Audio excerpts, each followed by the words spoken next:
Kilig overload ang hatid ng duo ni Mika Salamanca at Brent Manalo sa isang fan event. Enjoy naman si Barbie Fortesa sa kanyang me time sa gitna ng kanyang busy schedule. Narito ang aking chika. Wala na siya sa kumpanya. You're looking at the new CEO of Velma Beauty.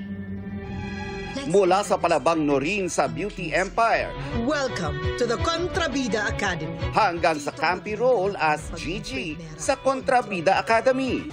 Where your taray and your sungay lead you to the top of the class. Another character to devour ang showcase ni Barbie Fortesa sa kanyang next film project na sabi niya ay isang career milestone for her. Busy man, tinitiyak daw ni Barbie na may me time pa rin siya.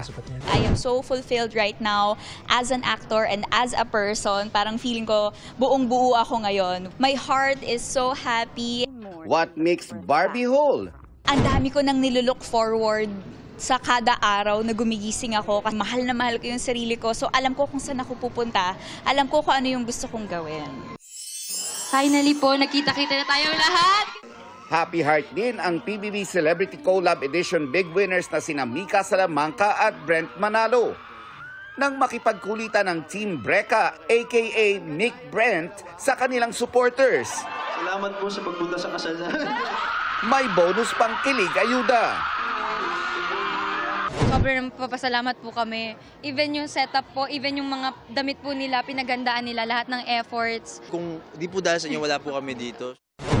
Si Max Collins naman blooming and slaying sa kanyang Reels Online. Tanong ng netizens, kamusta naman ang love life ni Max?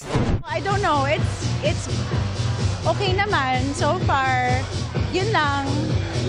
Yun lang. Yun lang. That's it. I don't know what else to say. Yun na yun. And that's my chika this weekend. Ako po si Nelson Canlas. Pia, Ivan?